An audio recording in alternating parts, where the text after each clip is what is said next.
एक बात बताओ मुझे, मैंने एक बार कैब देखी थी अभी, मुझे लगा तुम ही हो, पर फिर बाद में शायद तुम थी नहीं। तुम थी बाहर अभी?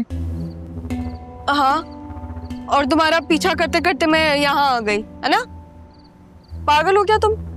तुम्हारे सामने खड़ी हुई हूँ मैं। तुम्हारा वैसे भी कोई भरोसा नहीं है ना, मतलब तुमने अभी सब खत्म कर दिया था मेरे साथ। क्या किया था? बोल दिया था कि मैं तो तुम्हें सिर्फ यूज कर रही हूँ। पूरा हमारी दोस्ती, पूरा हमारा बचपन तुमने मुझे यूज किया ना। हाँ तो सरमद, मैंने कहा और तुमने मान लिया। अगर मैं तुम्हें कहूँ कि मुझे तुम्हारी जरूरत नहीं है, इसका मतलब ये है कि उस वक्त मुझे तुम्हारी सबसे ज्यादा जरूरत है। एक सेकंड, दोबारा कहना है? अब मैंने कह दिया, मैं दोबारा नहीं कहूंगी। तुम सीधी शराफत से घर जाओ, हम सुबह मिलेंगे। एक सेकंड, तुम ज़ारा नहीं हो। हाँ? ज़ारा कभी ऐसी बातें नहीं करती मेरे से।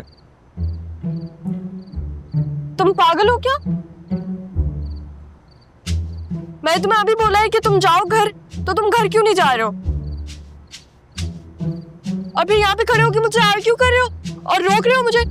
2 चमाट लगाऊंगी मैं तुम्हारे कान के नीचे, फिर समझ आएगा तुम्हें। चमाट लगाओगी? लगा लो, इधर लगाओ, मैं भी तो देखूं कि शेर की चमाट लगती कैसे। लगाओ, क्या हुआ? इधर इधर। खुदा के लिए चले जाओ, मुझसे नहीं हो रहा अब ये तो इतनी सी बात पर सारी बातें भूल गया है। क्या हुआ? नहीं लगा भाई चमाट आप मुझे? शेर चमाट नहीं लगाता, शेर चीर फाड़ के रख देता है। एक बात बताऊं मैं तुम्हें? हाँ। जब से तुम्हें से नाराज हुई हो, एक्चुअली ऐसा लग रहा है कि पूरी दुनिया नाराज हो गई मेरे से। कहीं दिल भी नहीं लग रहा। वो कहते ना कि तुम नाराज लगती हो, तरकीब बताओ मनाने की, मैं जान गिरवी रख दूंगा। तुम सिर्फ अपनी कीमत बताओ मुस्कुराने की। मैं नहीं चाहता हमारे बीच ये सबब रहे। अच्छा, आई एम सॉरी, मेरा ये मतलब नहीं है। मैं सिर्फ ये सोचता हूँ कि अगर तुम्हारे बाबा होते तो वो क्या ख्वाब देखते तुम्हारे लेके। उनका एक ही ख्वाब है, मुझे वो सजा देना जिसमें मेरा कोई कसूर भी नहीं। You know? अच्छा listen, I am sorry, I am actually very sorry. मैं कैसे मनाऊं तुम्हें? मैं कान पकड़ूं, नाक पकड़ूं, उठक बैठक करूं तुम्हारे? क्या करूं? तुम जो बोलोगी मैं करने को तैयार हूं, बट ये हम सॉल्व कर सकते हैं प्लीज। तुम अपनी नाक रगड़ो। क्या नाक रगड़ूं? पागल। ये तुमने की ना ज़ारा वाली बात। यही ज़ारा मुझे काफी दिनों से नजर नहीं आ रही थी। तुम हो, तुम, ये कंफर्म हो गया कि तुम ज़ारा ही हो। वो वहम था मेरा। यकीन आ गया तुम्हें? सही है, अब मैं जा रही हूँ। बल्कि नहीं, तुम जाओ। क्यों? मैं अभी तुमसे मिलने आया हूँ। मुझे नहीं मिलना तुमसे। मर्जी है तुम्हारी सरमत, खड़े रहो तुम यहाँ पे, मरो यहाँ पे, मैं जा रही हूँ।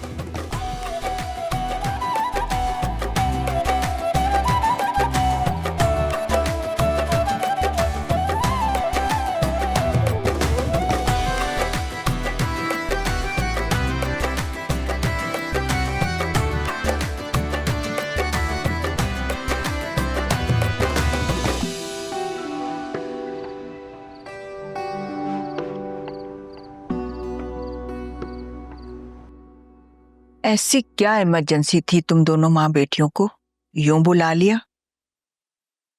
मेरा बच्चा काम से थका हुआ आया था, छोड़कर गया है मुझे।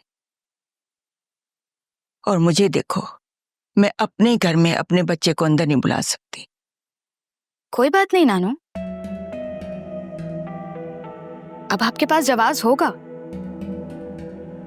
बुला लीजिएगा आप छोटे मामू को घर पे। बल्कि मैं तो कहती हूँ संजीदा खाला को भी बुला लेते हैं। ये रक्षी का दिमाग चल गया है क्या? जो काम में माँ होकर सालों से नहीं कर सकी, इसके कहने से हो जाएगा? अब हो जाएगा अम्मा, इसी वजह से तो बुलाया आपको यहाँ। लगता है तुम दोनों माँ बेटियों का दिमाग पलट गया है। भाई देखे नानू, बड़े मामू की वजह से ही वो लोग घर पर नहीं आ सकते, ऐसा ही है ना? और भाईजान तो आपके कलेजे का बड़ा टुकड़ा थे ना। हाँ, और इस कलेजे के उसने छोटे छोटे टुकड़े कर दिए। तो अब आप उन टुकड़ों को फिर से जोड़ सकती हैं। वो तो आपके साथ ही रहना चाहते हैं ना। ये तो बड़े मामू ही हैं जिनको एतराज है। हाँ, आज भी मेरा फरीद चिड़िया के बच्चे की तरह अम्मा अम्मा करता फिरता है मेरे आगे पीछे। और क्या तुम दोनों ने मुझे क्या पहेलियां बुझवाने के लिए बुलवाया है? अम्मा मुझे भी बहुत अफसोस है। संजीदा से मिले तो बरसों हो गए हैं। मेरा भी दिल चाहता है कि मैं उससे मिलूं, उससे गले लगाऊं, लेकिन क्या करूं? भाई के घर पर आकर बैठ गई हूं तो दिल तो मारना पड़ता है ना। और आप भी कभी यहाँ कभी वहां दरबदरी होती रहती हैं। लो, मैं क्यों भला दरबदर होने लगी? यहाँ भी मेरा बेटा है, वहां भी मेरा बेटा है। हाँ, संजीदा से मिले हुए काफी अरसा बीत गया है।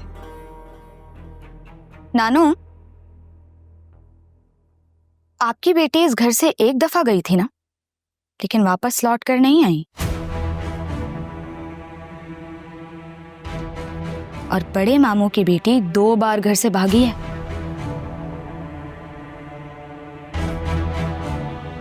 तो क्या करूं? आए दिन यहाँ कोई ना कोई तमाशा रहता है। सुना सारा फिर कहीं चली गई? जी हाँ, अपनी दोस्त के यहाँ गई है, बात होती है मेरी उससे। क्या तुम लोगों ने पहले भी बताया था कि वो घर से भागी है? मजहर तो बता रहा था कि वो दोस्त के घर है, वो बात कर रहा है उससे। वाह अम्मा वाह, बेटे की बातों में आ गई ना। अरे नानू, मैंने अपनी आंखों से उसे लड़के के साथ देखा है, और अब जब वो वापस आ रही है तो बड़े मामू उसी की पसंद से उसकी शादी करवा रहे हैं। बताया था ना आपको पिछली दफा। हाँ, मजहर ने बताया तो था। खाला की दफा तो छोटे मामू को घर से ही निकाल दिया था। ऐसा क्या किया था उन्होंने? अपनी बहन का साथ दिया था ना। और जब अपनी बेटी की बारी आई तो लड़के वालों के पीछे ही पड़ गए कि शादी होगी तो इसी लड़के से होगी। हद है वैसे नानू। घर से भागी और फिर भाईजान को हार्ट अटैक भी हुआ।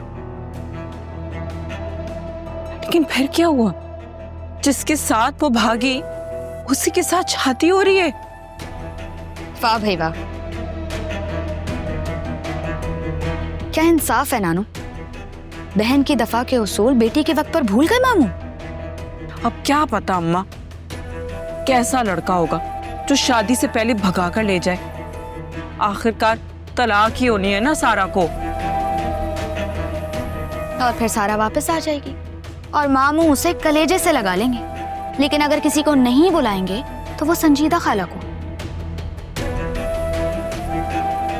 ऐसा क्या किया था उन्होंने? उन्होंने भी तो पसंद ही किया था ना।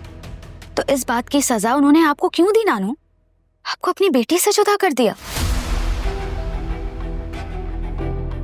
बेटी बाप के घर नहीं आ सकती, और जब अपनी बारी आई तो सेल्फिश हो गए। ये भी नहीं सोचा कि एक मां पर क्या गुजरेगी।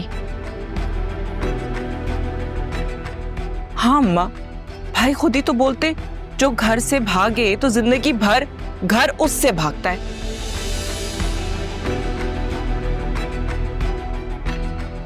लड़का तो पक्का पक्का छोड़ेगा ना सारा को।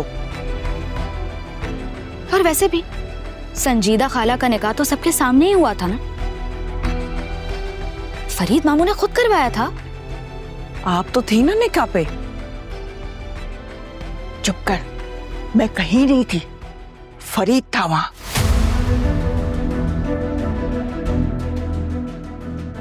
और रही बात पसंद की शादी की, तो मेरी बेटी की मर्तबा तो ये मसला था। अब ये मसला कैसे हल हो गया?